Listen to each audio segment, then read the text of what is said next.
He was the father I never had, but then his real family took away everything he gave me. Little did they know, they were the ones being screwed over. My bio father vanished when I was 11. I wish I could say he died. At least then I'd have a grave to scream at. Instead, he left for cigarettes and never came back. Before that, his love came in the form of cracked knuckles and slurred apologies. I grew up believing that men who raised you also broke you. So when I turned 19 and landed a job at this logistics company just outside of Pittsburgh, I wasn't looking for anything but a paycheck. I started as an assistant, answering phones, running coffee, and swallowing my pride every time someone treated me like furniture. And then there was Dale, the CEO, gruff and gray-haired. He didn't smile much, but he saw me. The first time he stayed late, I was the only assistant still in the office. He asked me to proofread a proposal a member of his team had sent him. I stayed until midnight fixing the grammar and ended up rewriting most of it. The next day, he called me into his office and asked if I'd ever considered going into management. I told him I didn't think people like me made it that far. He just chuckled and said, "They will now." A year later, when I told him I never learned how to drive because my dad never taught me, he cleared his Saturday and took me to a parking lot. When I failed the test, he said, "Failure just means you're still learning." When I passed it, he handed me his old car. Consider it a promotion. I cried. And when I did, he hugged me. It wasn't weird. It wasn't creepy. It was warm. It was fatherly. Over the next 10 years, Dale became a real father figure to me. He taught me everything I wanted to learn. The one thing that always lingered, though, was his family. He never talked about them much, except to say I wasn't the best dad. But people change. When I pressed, he'd wave me off. "They're better off without me. You're my second chance." Still, I wanted them to like me. I knew about his estranged daughters, 3 of them, and his son who apparently wouldn't even return his calls. So I sent them birthday cards from the office every year. When I heard one of them had a baby, I shipped a care package on Dale's behalf. I always hoped if I showed them I wasn't the enemy, they might soften. I even asked Dale once, "Do they know about me?" He gave me a tired smile. "They will. One day. When the time's right." He said he was working on a new will, that he was putting my name on the business. "You've earned it," he told me. "This company wouldn't be what it is without you. You're the daughter I got right." 2 weeks later, Dale collapsed in his kitchen from a massive stroke. He never regained consciousness. When the news hit the office, I didn't cry. I couldn't cry. I handled everything. I organized the files,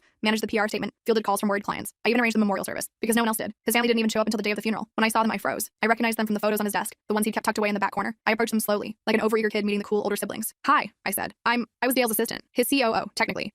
You helped yourself." His oldest daughter snapped. "We know who you are." I flinched. "I just wanted to pay my respects. I loved him. You worked for him," she said, voice cold. "Let's not pretend it was more than that." Another sister chimed in. "He abandoned us. Do you know what that's like?" I wanted to say yes. I wanted to scream that I do, but they didn't care. "I sent you gifts," I whispered. "Cards. I tried. We didn't ask for them." The son stepped forward. "You're not family. You're the reason we never got a second chance, because he gave it to you." I left the church and collapsed in Dale's car, the one he gave me, the one with a cracked leather seat and the pine tree air freshener still dangling. I sobbed like I hadn't since I was a child. 2 weeks after the funeral, the board held a meeting. They told me Dale had never finalized the paperwork, that the company, his shares, his authority, belonged to the family now, and the family had decided to let me go. No hard feelings. I cleared my desk in silence, took the photo of me and Dale at our first conference, walked out of that building and never looked back. I thought I'd shatter. I thought losing him, them, the company, everything would break me, but it didn't, because I had something no one could take, his belief in me, and all the knowledge he gave me. 3 months later, I launched my own logistics firm. I poached 2 of Dale's top clients, both of whom said they only ever stayed because of me. I hired a team of underdogs, single moms, first-gen college grads, wrongfully convicted felons, people no one else would give a shot to. People like me. One of them, a 22-year-old coder named Joy, reminded me so much of myself it hurt. One day she stayed late to triple-check a report and apologized for being annoying. I looked her dead in the eyes and said, "No one who cares this much is ever annoying. You're going to run this place someday." Last week, I got an envelope in the mail. No return address. Inside was a copy of Dale's first draft will, unsigned but real. It had my name listed under successor. They took the company. They erased me from the story. But I built a new one from scratch, with everything he gave me. And I'm not done yet. I can't tell you what I did to his family here. The full story is on my channel and linked below.